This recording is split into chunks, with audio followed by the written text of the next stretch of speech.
दोस्तों, मेरे पीछे लाल किला बन रहा है। आइए देखते हैं लाल किले के निर्माण की पूरी कहानी। तो पूरा वीडियो देखें और चैनल को सब्सक्राइब करें। वक्त इस दुनिया का सबसे बड़ा और सबसे क्रूर कहानीकार है। वक्त ने अपनी आंखों से न जाने कितने साम्राज्यों को बनते संवरते और फिर खाक में मिलते हुए देखा है। अगर दिल्ली की जमीन पर खड़ा होकर वक्त से पूछा जाए कि उसने इस शहर का सबसे सुनहरा और सबसे खौफनाक दौर कहाँ देखा है, तो उसकी उंगली लाल बलुआ पत्थर से बनी एक विशाल और भव्य इमारत की तरफ उठेगी, जिसे आज की दुनिया लाल किला के नाम से जानती है। लेकिन क्या आप जानते हैं कि जिस इमारत को हम लाल किला कहते हैं, उसका यह नाम कभी था ही नहीं। यह नाम तो बहुत बाद में अंग्रेजों की देन है, जिन्होंने इसकी लाल दीवारों को देखकर इसे यह नाम कहना शुरू कर दिया। इसका असली नाम तो किला ए मुबारक था, जिसका मतलब होता है एक भाग्यशाली या पवित्र किला। और इसकी कहानी शुरू होती है एक ऐसे बादशाह के ख्वाब से जिसे पत्थरों में जान फूंकने का शौक था, मुगल बादशाह शाहजहां। बात 1630 के दशक की है। मुगल साम्राज्य की राजधानी उस वक्त आगरा हुआ करती थी। आगरा शहर अपनी तंग गलियों, बढ़ती आबादी और गर्मियों में झुलसा देने वाली गर्मी से परेशान था। शाहजहां, जो अपनी कला और वास्तुकला के प्रेम के लिए जाने जाते थे, उनका मन आगरा से भर चुका था। उन्हें एक ऐसे शहर की तलाश थी जहां वो अपने सपनों की दुनिया बसा सकें। और फिर उनकी नजर गई यमुना के किनारे बसी एक पुरानी जमीन पर, दिल्ली। शाहजहां ने तय किया कि मुगलों का तख्त अब आगरा से दिल्ली जाएगा। 1638 में उन्होंने दिल्ली में एक नया शहर बसाने का हुक्म दिया, जिसे नाम दिया गया शाहजहानाबाद, जिसे आज हम पुरानी दिल्ली कहते हैं। और इसी शहर के बिल्कुल बीचों बीच यमुना नदी के ठीक किनारे नींव रखी गई दुनिया के सबसे आलीशान किले की, किला ए मुबारक की। इस किले को बनाने में पूरे 10 साल का वक्त लगा। उस्ताद अहमद लाहौरी, जिन्होंने ताजमहल का खाका तैयार किया था, उन्हीं के हाथों इस किले का नक्शा भी खींचा गया। 1648 में जब यह किला पूरी तरह से बनकर तैयार हुआ, तब शाहजहां दिल्ली में नहीं बल्कि अफगानिस्तान के काबुल में थे। जैसे ही उन्हें यह पैगाम मिला कि उनका सपनों का किला तैयार है, वो बिना कोई वक्त गंवाए दिल्ली की तरफ चल पड़े। इस भव्य किले की बनावट में जो सबसे खास चीज थी, वो थे इसके दरवाजे। लाल किले के 2 सबसे मुख्य प्रवेश द्वार हैं, दिल्ली दरवाजा और लाहौरी दरवाजा। दिल्ली दरवाजा वह द्वार था जहां से निकलकर शाहजहां अक्सर जुमे की नमाज अदा करने जामा मस्जिद जाया करते थे। लेकिन किले का सबसे अहम और शाही दरवाजा था लाहौरी दरवाजा। इसका नाम लाहौरी इसलिए पड़ा क्योंकि इसका मुंह लाहौर शहर की तरफ खुलता था। मुगलों के द्वार में आगरा, दिल्ली और लाहौर, ये तीनों शहर सत्ता के सबसे बड़े केंद्र थे। लेकिन आज जब आप लाहौरी दरवाजे को चांदनी चौक की तरफ से देखते हैं, तो आपको दरवाजा सीधा नजर नहीं आता, बल्कि उसके आगे एक बड़ी सी दीवार नजर आती है। यह दीवार शाहजहां ने नहीं बनवाई थी, इसे बनवाया था उनके बेटे और मुगल बादशाह औरंगजेब ने। औरंगजेब को लगता था कि लाहौरी दरवाजे से बाहर खड़ा होकर कोई भी आसानी से किले के अंदर की हलचल, यहाँ तक कि दीवान ए आम को देख सकता है। किले की सुरक्षा को बढ़ाने के लिए उसने दरवाजे के ठीक आगे एक घुमावदार दीवार खड़ी कर दी। उस वक्त शाहजहां अपने ही बेटे औरंगजेब द्वारा आगरा के किले में कैद थे। जब उन्हें पता चला कि औरंगजेब ने लाहौरी दरवाजे के आगे दीवार खड़ी कर दी है, तो उन्होंने भारी मन से औरंगजेब को एक खत लिखा था। उस खत में शाहजहां के अल्फाज कुछ यूं थे, बेटे, तुमने यह दीवार खड़ी करके किले को सुरक्षित नहीं किया है, बल्कि तुमने किले रूपी दुल्हन के चेहरे पर घूंघट डाल दिया है। इसी वजह से इतिहास में इस दीवार को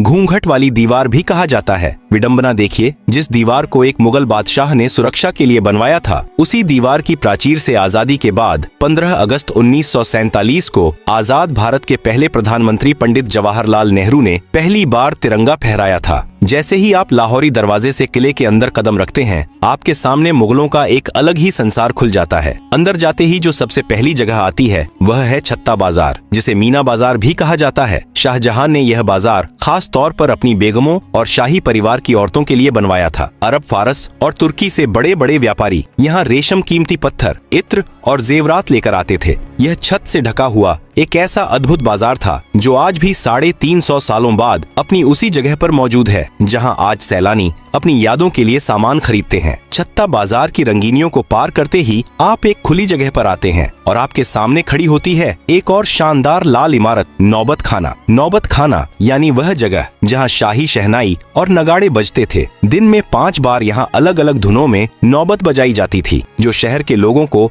वक्त का अंदाज देती थी। जब भी कोई बड़ा शाही मेहमान या खुद बादशाह किले में आते थे, तो इसी नौबत खाने से नगाड़ों की गूंज पूरी दिल्ली में यह ऐलान कर देती थी कि शहंशाह तशरीफ ला रहे हैं। यह वही नौबत खाना है जहां बाद के मुगल काल में सत्ता के खूनी खेल खेले गए और जहां बादशाह जहांदार शाह और फर्रुखसियर का कत्ल किया गया था। नौबत खाने की खूनी और संगीतमय दहलीज को पार करते ही आपके सामने एक विशाल और खुला हुआ प्रांगण आता है। यह वह जगह थी जहां मुगल सल्तनत की आवाज गूंजा करती थी। लाल बलुआ पत्थर के भव्य और नक्काशीदार खंभों पर टिका यह मंडप दीवान ए आम कहलाता है। नाम से ही स्पष्ट है कि यह वह दरबार था जहां एक आम इंसान, एक फकीर या एक किसान भी अपने बादशाह के सामने अपनी फरियाद लेकर आ सकता था। दीवान ए आम के बिल्कुल बीचों बीच दीवार के साथ सटा हुआ संगमरमर से बना एक बेहद खूबसूरत और ऊंचा झरोखा सिंहासन है। जब शाहजहां या मुगले आजम यहाँ बैठते थे तो उन्हें पूरे दरबार का साफ नजारा दिखता था। इस भव्य सिंहासन को नशेमन ए जिल ए इलाही कहा जाता था, जिसका शाब्दिक अर्थ है धरती पर ईश्वर की परछाई का निवास। मुगल बादशाह खुद को खुदा का नुमाइंदा मानते थे और यह सिंहासन उसी रुतबे का प्रतीक था। इस ऊंचे सिंहासन के ठीक नीचे संगमरमर का एक शानदार चबूतरा रखा हुआ है। यह वह जगह थी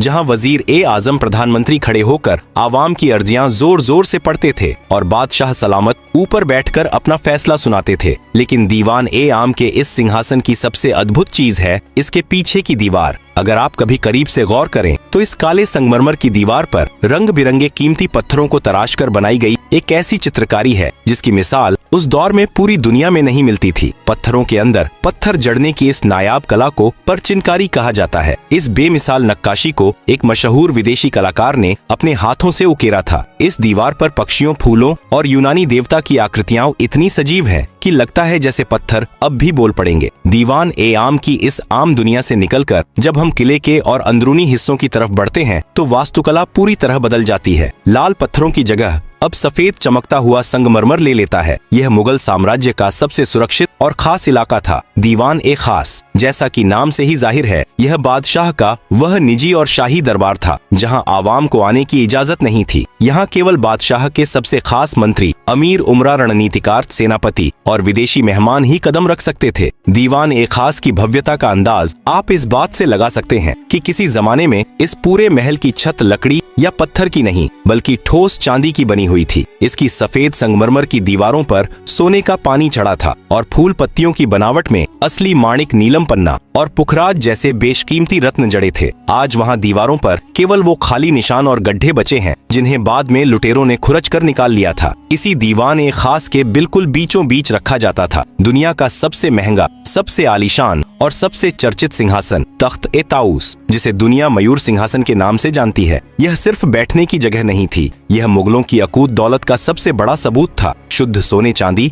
और अनगिनत हीरे जवाहरात से बनी इस मसनद को बनाने में उस दौर में करोड़ों रुपए खर्च हुए थे। इस सिंहासन के ऊपरी हिस्से पर हीरे मोतियों से जड़े 2 मोर बने हुए थे और इसी तख्त ए ताऊस के ठीक बीच में जड़ा था मुगल सल्तनत का सबसे बड़ा गुरूर और दुनिया का सबसे नायाब हीरा कोहिनूर। जब बादशाह शाहजहां अपने शाही लिबास में इस तख्त पर बैठते थे तो उनके मुकुट और सिंहासन की चमक से पूरा दीवान एक खास रोशन हो उठता था। लेकिन वक्त की सुइयां हमेशा एक सी नहीं रहती। जिस महल ने दौलत और शानो शौकत का चरम देखा था, उसने बर्बादी का वो खौफनाक मंजर भी देखा जिसकी कल्पना मुगलों ने ख्वाब में भी नहीं की थी। साल था 1739। ईरान का खूंखार बादशाह नादिर शाह मुगलों की कमजोरी और लाल किले की दौलत की महक सूंघता हुआ दिल्ली आ पहुंचा। उसने दिल्ली की सड़कों पर ऐसा खून खराबा मचाया कि यमुना का पानी लाल हो गया। जब नादिर शाह दीवान ए खास में दाखिल हुआ तो तख्त ए ताऊस को देखकर उसकी आंखें फटी रह गईं। नादिर शाह ने दीवान ए खास को बेरहमी से लूटा और लौटते वक्त अपने साथ दुनिया का सबसे बड़ा खजाना तख्त ए ताऊस और कोहिनूर हीरा ईरान ले गया। जो तख्त मुगलों की सबसे बड़ी पहचान था, उसे ईरान ले जाकर टुकड़े टुकड़े कर दिया गया। इतिहासकार बताते हैं कि बाद में उस ऐतिहासिक मयूर सिंहासन के एक टूटे हुए निचले हिस्से को ईरान के तेहरान के एक संग्रहालय में आखिरी बार देखा गया था। दीवान ए खास की दौलत भले ही लुट गई हो, चांदी की छतें उखड़ गई हों और कोहिनूर छीन लिया गया हो, लेकिन इसकी दीवारों पर उकेरी गई कुछ लाइनें आज भी इसकी खोई हुई जन्नत की गवाही देती हैं। दीवान ए खास के मेहराबों पर फारसी भाषा में वे मशहूर पंक्तियां आज भी मौजूद हैं जिन्हें महान सूफी संत और कवि अमीर खुसरो ने कभी कश्मीर के लिए कहा था, लेकिन शाहजहां को वे इतनी पसंद आईं कि उन्होंने इसे अपने इस महल में लिखवा दिया। अगर फिरदौस बर्रुए जमीन अस्त हमी अस्तो हमी अस्तो हमी अस्त, अर्थात अगर इस धरती पर कहीं स्वर्ग है तो वो यही है और बस यही है। भले ही आज वो कोहिनूर जड़ा तख्त न रहा हो, लेकिन जब आप उन सफेद संगमरमर के मेहराबों के बीच खड़े होकर इन लाइनों को पढ़ते हैं तो एक पल के लिए आप मुगलों के उस वैभवशाली दौर में पहुंच जाते हैं जहां सचमुच धरती का स्वर्ग इसी लाल किले के अंदर बसता था। दीवान ए खास की उस जन्नती और चकाचौंध से भरी दुनिया से जब हम लाल किले के और भी अंदरूनी और नितांत निजी हिस्सों की तरफ बढ़ते हैं तो वास्तुकला एक अलग ही रंग में रंग जाती है। इस्लामिक वास्तुकला में